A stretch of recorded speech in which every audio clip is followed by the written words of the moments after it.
Hi, everybody. John Harris here with you.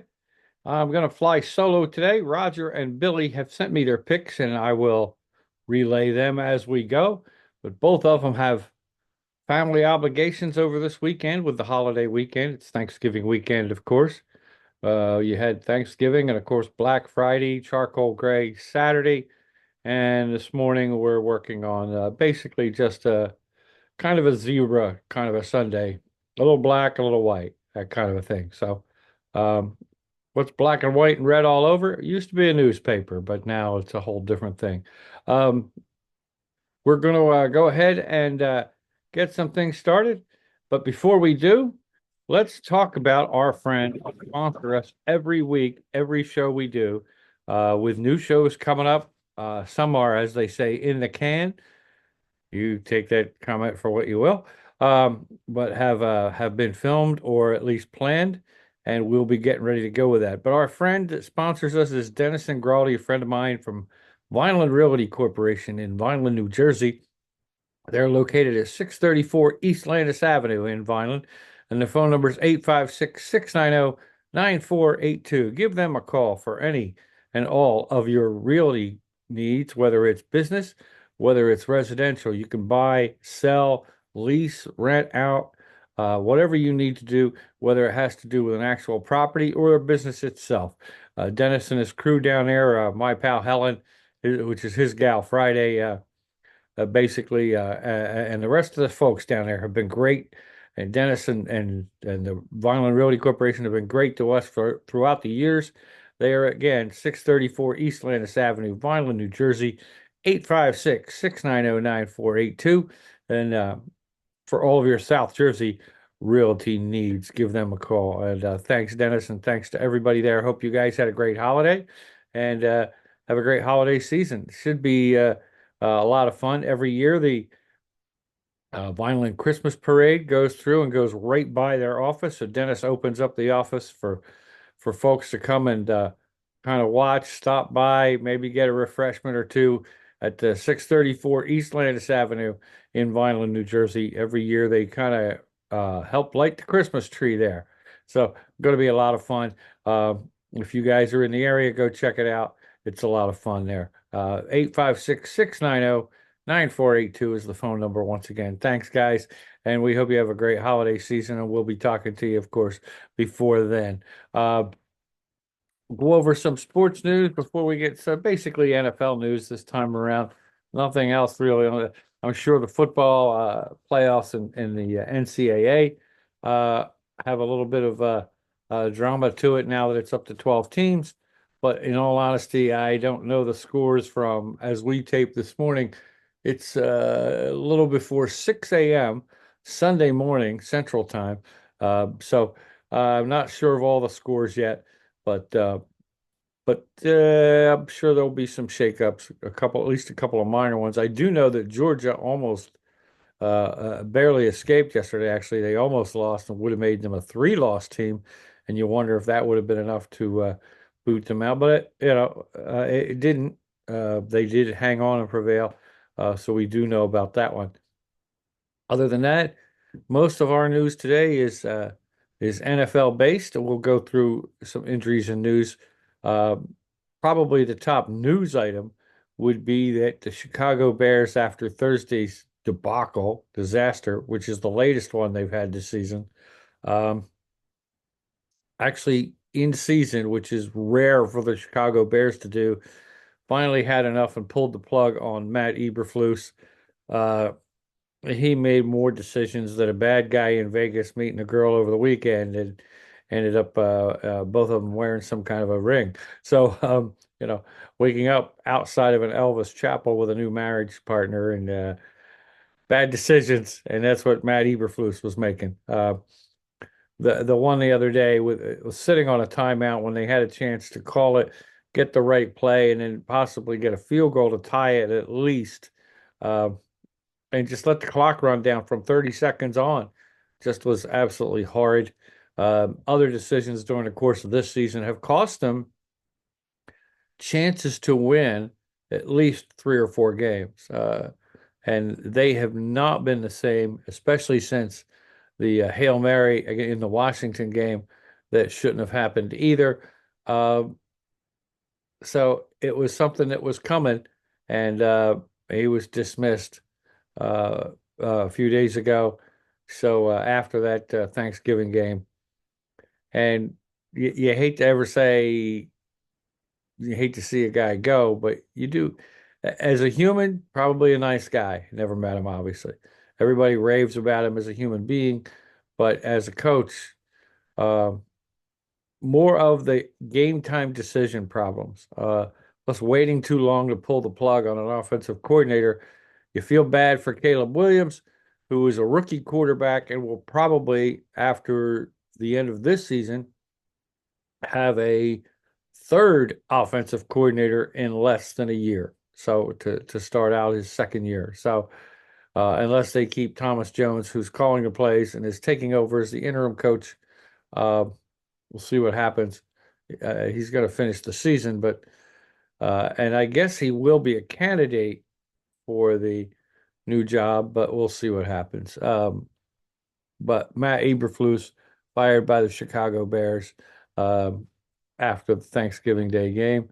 And in Arizona, brighter news for somebody for a running back, especially uh, their running back Connor signed the former Pittsburgh Steeler, who has been with the Cardinals for a couple of years, just signed a contract extension for 2 years for $19 million to stay with the Cardinals.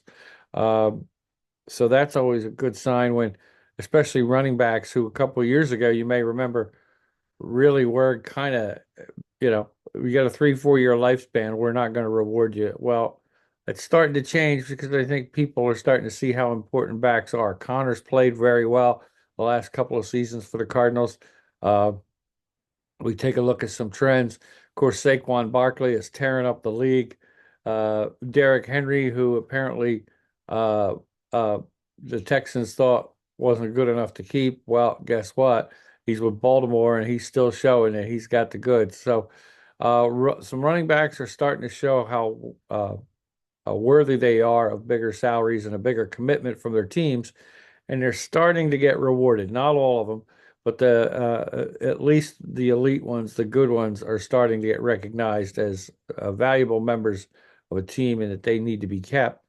And that's what's starting to happen. So that good for Connor and good for the Cardinals, I think, too. Uh, Injuries, we'll try and look at them as we go through the games. We've already had 4 games in the books, and I'll tell you the results of those as we go. But let's look at last week's results first. And that would have been week 12, which we have here. Uh, in week 12, Billy was 9-4 out of the 13 games with straight up picks and 6-1 push. So he broke even for the week against the odds. Pretty good week for Bill. It could have been a little better, but it could have been worse. He is above 500, 53.4% for the season. At 61-48 against the odds. Um, with straight up picks, 103-58 at 64%. He's leading the three of us. So hanging in there is Billy. And from where he was, that's great. He's above water and he's getting there. So hang in there because Billy's coming up, and he usually does at the end of a season. This is where he starts to pick up. So like the previous Cincinnati Bengals of the last few years. Starts to get to the last third of the season and Billy starts coming on. So hang in there. Way to go, Bill. Good job. Roger had the same week as Bill when it came to picking games. He was 9-4. Good week for Roger and straight up picks. Had a little bit better week at 7-5-1. So Roger got himself back to the 50% mark exactly. I believe 50-50. Yes. Uh, at 56-56 and 3 pushes against the odds. And he's at 55.7% with 98 wins, 78 losses uh, in straight picks. Uh, I had a pretty good week at 10-3 with a straight up picks. Was with Roger at 7-5-1. So decent week. For me, not bad. But not what I've been doing most of the season, but it does still keep me over 60% at 64.1%, 82 wins, 49 losses, and 7 pushes. Straight up games, I'm right hanging with Bill. I've got 2 extra losses, 103, 60, 103 wins, 60 losses, 63.2%. Bill, just under Bill, but Bill is the leader in the clubhouse. So, we have that going for us, which is nice. I'm at 62.2%. I apologize. So I did drop a little bit by going 500 for the week. Uh, so we are coming across some pretty good contests this week. Starting to get interesting. You got a couple of division games. So we are uh, taking a peek at some of them and looking at some of the glaring results we may have had. A couple of us picked Washington. I took Dallas to cover. That was actually a win. I'll take that. Roger did too. Billy took Washington to go across the board. Of course, Dallas did cover. Um, Houston, we took Tennessee. No, Roger was the only one who took Tennessee to cover, and he was right. Tennessee played tough. And Will Levis is coming on last couple of weeks. It's starting to look better and better the more playing time he gets. Uh, Billy took us with the Minnesota New England game. He took Minnesota to cover as well as win. Roger and I both took New England to cover, and we were really wrong there. New England, 1 minute they look like they're going to be competitive, and the next minute they just drop off. They're still in the rebuild mode. I do like what they're doing with Drake May. He's starting to come on a little bit as the QB, but young guy, first year, they let him sit for a little bit. Now they got to get him some weapons. Uh, Defense is playing decent for them, but they need more offense. So they need a couple weapons, especially receivers, and maybe another hole or two to plug in the offensive line. Uh, Pittsburgh and Cleveland. Roger was the only one that had Cleveland. That's because Roger's a diehard Cleveland fan. Huge upset. That was the big snow game last Thursday night. What a fun game that was to watch. Reminds you of a classic, old time, old school NFL game. And that was a lot of fun to watch. Uh, Cleveland beats Pittsburgh in a tight one. And congratulations, Roger, for a good pick and for your team coming up with an unexpected win. Uh, Kansas City was picked by all three of us across the board, but of course, Carolina played them tough. And if it wasn't for a botched uh, snap yesterday against the Raiders, as well as a problem down the end of the field for the Chiefs uh, against Carolina the other day, uh, Carolina could have very easily won that game, only losing by 3. They did cover the spread, but Kansas City keeps finding ways to win. Uh, Roger took the Giants to cover against Tampa Bay, and the Giants are huge dumpster fire. They're on their third string quarterback now. Uh, I don't know if DeVito is back for next week yet. They haven't decided, but they played. Oh gosh, the name escapes. Oh, Drew Lock, who didn't look bad, but you can tell he just hasn't played for a while. And I feel bad for that kid because he's never really gotten a chance to play. And everybody thinks if he ever did, he's going to be good, but he just has never gotten a chance to play. So you feel bad for him, but Tampa Bay took care of the Giants and covered the spread. Everything else went basically according to, as they say, according to plan. Um, Roger thought San Francisco, and so did Bill, would cover against Green Bay. Of course, they didn't. With Purdy was out. Um, there wasn't much of a chance there. Uh, Billy thought the Rams would beat the Eagles, and he was wrong there. Roger and I both took the Eagles, and they won, pulling away in the second half. Rams hung in there for a while, but then Philly kept the running game going, and Saquon Barkley went nuts. So, and Baltimore, I took the Chargers. Roger and Billy both took Baltimore. All those picks were across the board, and the guys were right. And I took a beating. I hung with the Chargers. So that's kind of the wrap up there. We are ready to go to our week 13 picks. Like we said, we've got 4 in the books already. Uh, Billy, and uh, yeah, Billy was the only one who took Chicago to cover. They did cover the spread. It was a 6-point spread. Of course, we know Detroit, as we already discussed, had a chance to tie it. Uh, Roger and I both took Detroit. Of course, we lost the spread game. Dallas was picked over the Giants to beat that spread. They did. It wasn't even close. Um, and we've already discussed why there. The Giants just don't have the horses. Dallas doesn't have a whole lot, and they looked shaky too for a while, but then a couple turnovers was the difference there. We all took Green Bay the other day. We were right there as they pulled away from Miami, and then uh, Billy and Roger were smart. Both took Vegas to cover against the Chiefs. And looking at the Chiefs this season, I should have known. They're pulling games out of the fire. It was a big spread at 13, and I thought, well, Kansas City's going to come out after the last game and just show the Raiders what's up. They didn't. If it wasn't for a botched snap, uh, the Raiders had a chance to get downfield and kick a field goal, but a botched snap cost them uh, on 4th down.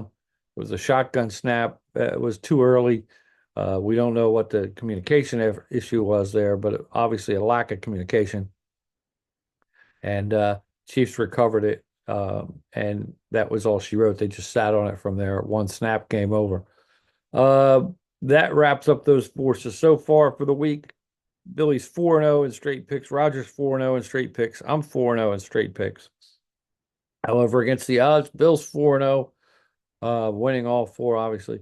Roger is 3-1, losing the Detroit spread to the Bears as I did.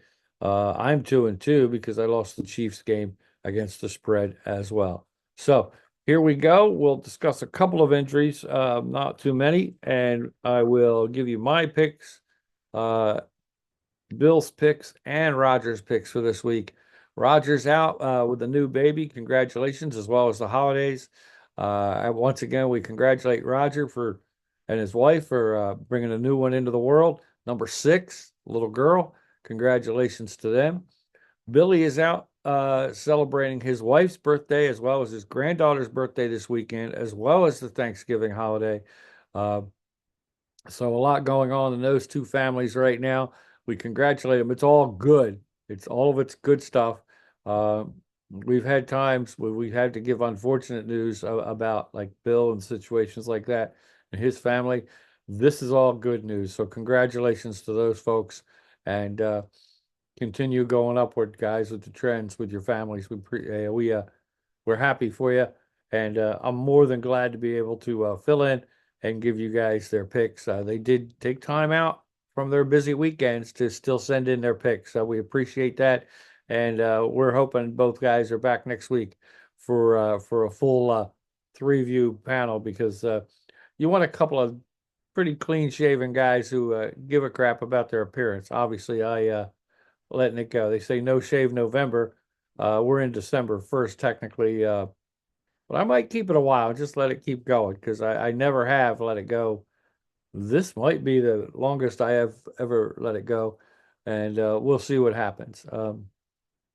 It's kind of nice not to shave every day, but at times it just it looks weird. So we'll see what happens. But congratulations, guys, on what's going on in your families this weekend, and thanks for taking the time to send in your picks.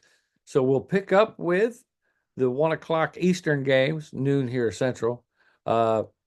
Houston will go to Jacksonville. Jacksonville picked by 3.5. Trevor Lawrence is back in the lineup to start for Jacksonville, who technically, if everything fell right, which it's not going to, there's too many variables, Jacksonville would have a slim chance at making a wild card. If they lose this week, they would not. And I think they're going to. I think Houston will win. It's only a 3.5-point spread. Houston hasn't played that well this season. But I think they'll beat Jacksonville by more than 3.5. All 3 of us do. We're taking Houston across the board, even though Lawrence is back. Tennessee goes to Washington. Tennessee and Will Levis have played really well the last couple of weeks. Washington has been on a little bit of a downturn. Jaden Daniels has been leveled off.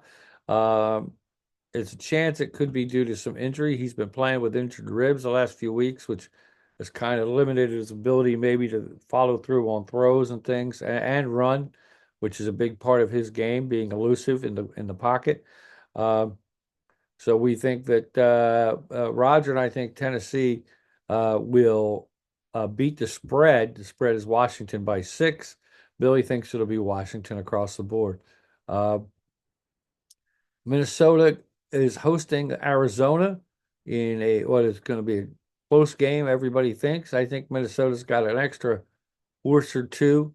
Um, so does Roger, and so does Bill. We think they'll win by more than 3. Uh, I think a big part of that is because it's in Minnesota, as well as how well Sam Darnold's playing. But Arizona's played well this year and is in a pretty good shot to have a chance to win that Western division of the NFC.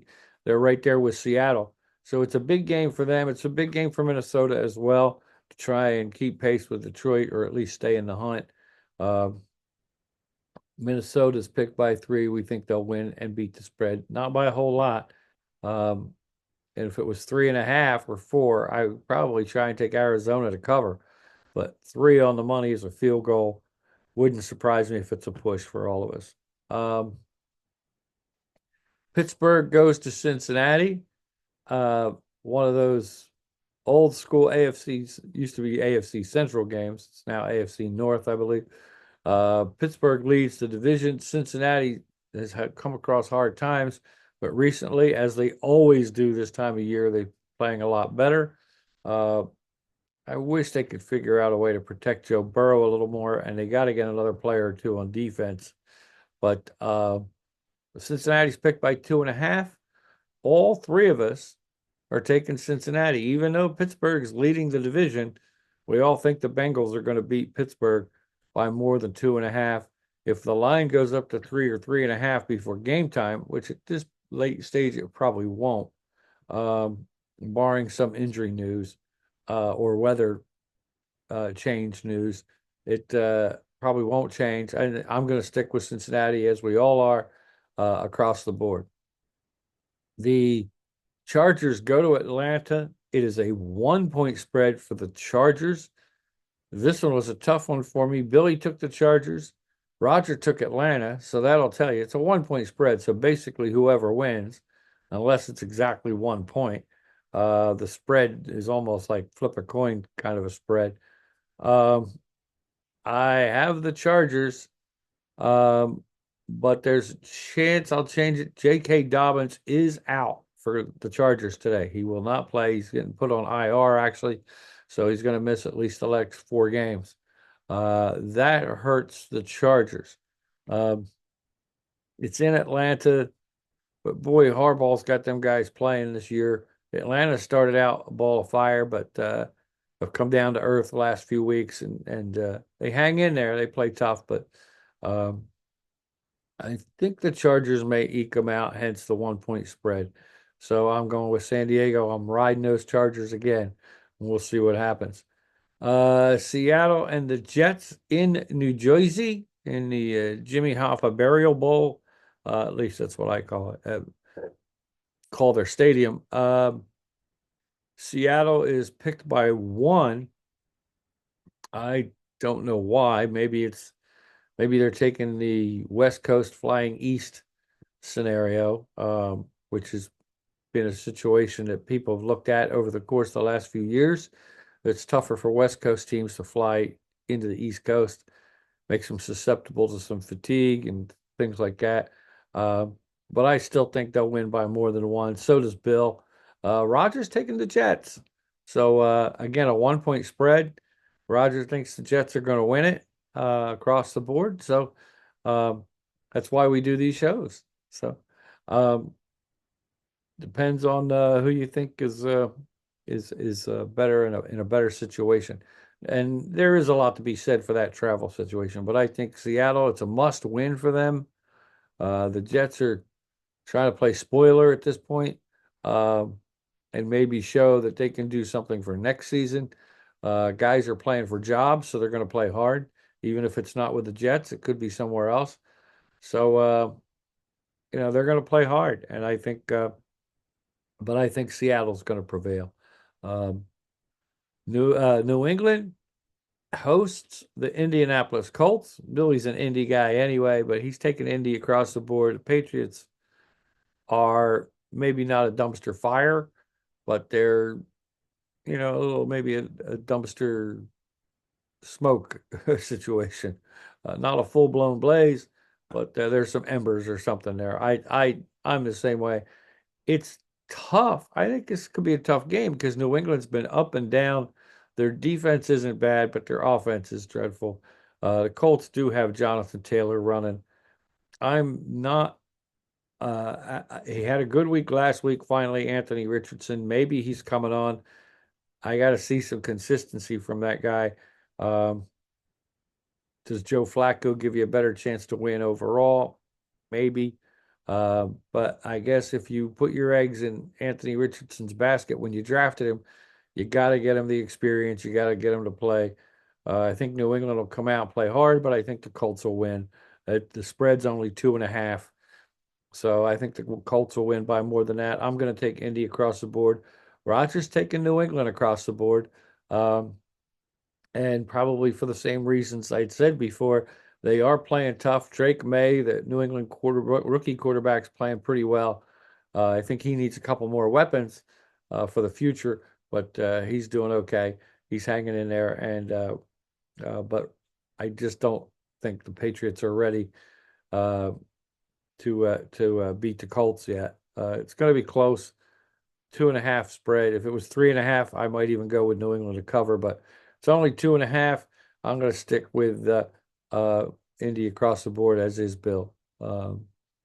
Tampa Bay and Carolina. In Carolina, all three of us think Tampa Bay will win the game. Bill thinks Tampa Bay will cover the 6-point spread. I think Carolina's playing a lot better. I mean, yeah, they're still not setting the world on fire. They did have their first 2-game winning streak, and if there wasn't a mistake on special teams, uh, they could have tied and taken the Chiefs to overtime. But instead, obviously, something happened. The bad play on special teams again, and you're looking at Carolina in a different way. But I think they're going to cover. The point spread is 6. I think Tampa will win the game, but I think Carolina's going to cover. Roger feels the same way. He's picking Tampa Bay to win and Carolina to cover the 6-point spread. We move on to New Orleans, who are hosting the Rams. And the Rams have been so up and down this season. The defense is what's kind of let them down. Offense hasn't put up the numbers everybody thought. Rams are picked, though, by 2.5. Billy and I are both going to take the Rams to cover the spread and win the game. However, Roger is picking New Orleans. It is in New Orleans. It is at home, so you never know what's going to happen. Guys, again, playing for their jobs. New head coach is going to be on board next season. They got an interim coach. He's also playing for a job somewhere. We don't know where, but he's trying to do the best he can. So we think that Billy and I think the Rams will win by more than the 2.5 points. Roger's going to take the 2.5 points and New Orleans because he thinks New Orleans will win the game. What should be the game of the day, Philly goes to Baltimore. Might even be the game of the entire week. Philly goes to Baltimore. Baltimore is picked by 2.5. The Ravens are picked. Billy is taking the Ravens to win by more than that. Billy is also not a Philadelphia fan, by the way.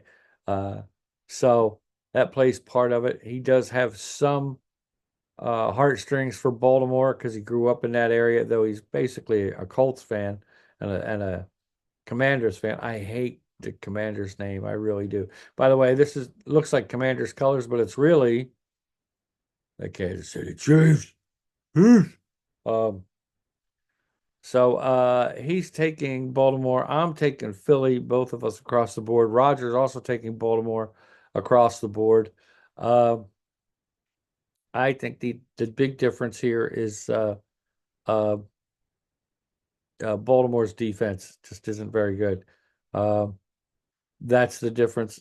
Philly has one of the top defenses in the league, if not the top defense.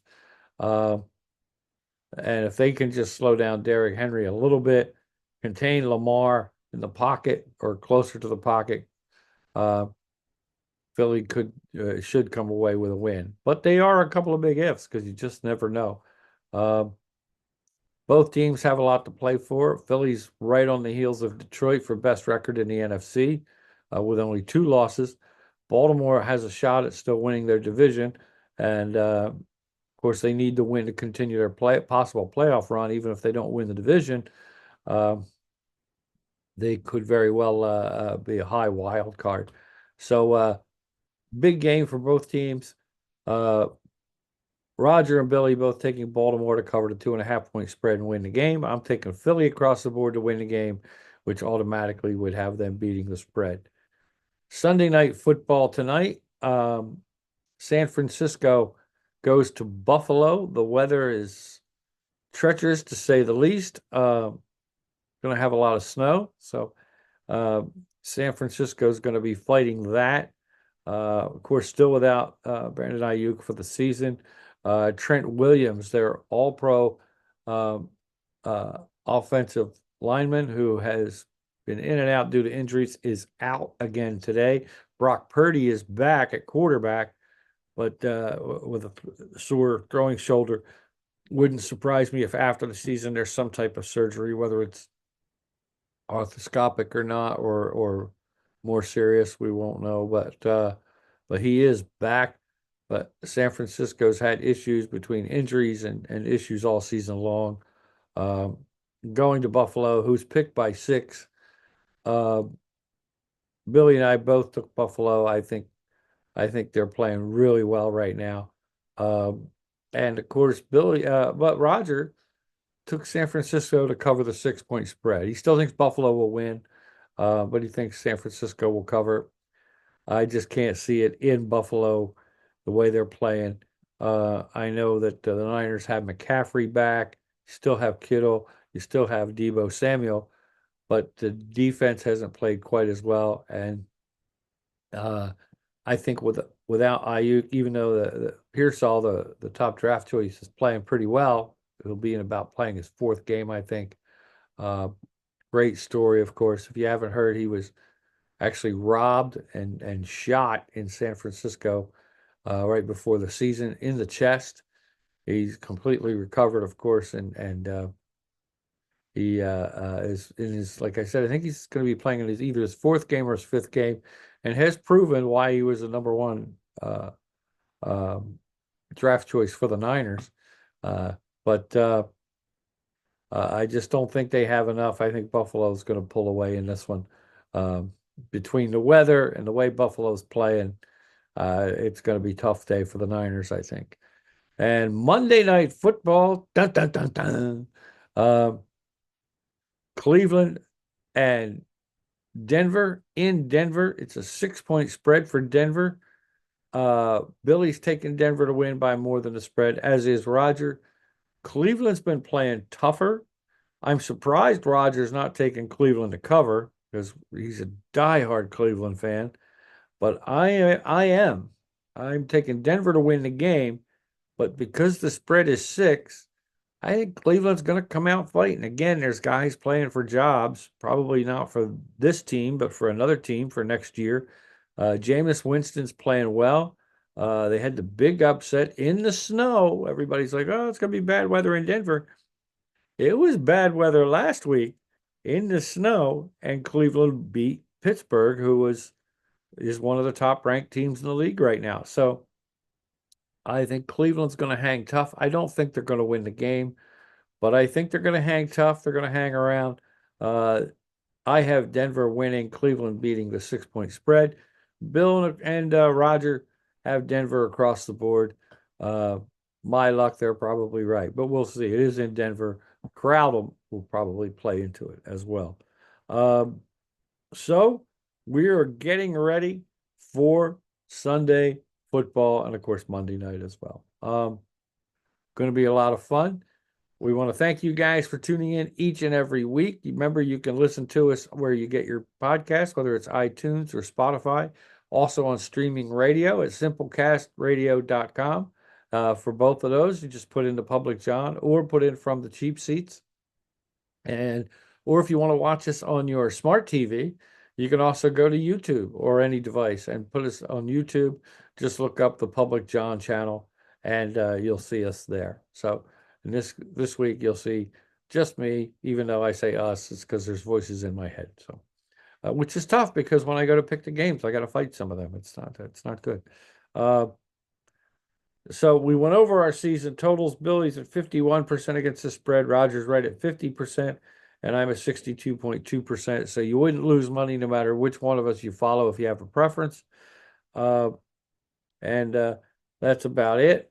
We are going to sign off for now. I want to again thank Dennis and Graldi and all the folks at Violin Realty Corporation. 856-690-9482. 634 East Landis Avenue. Go see the folks there for any and all of your South Jersey real estate needs. For Billy, for Roger, and for our newest executive producer, we now have a female on staff. She's known around here as Diva.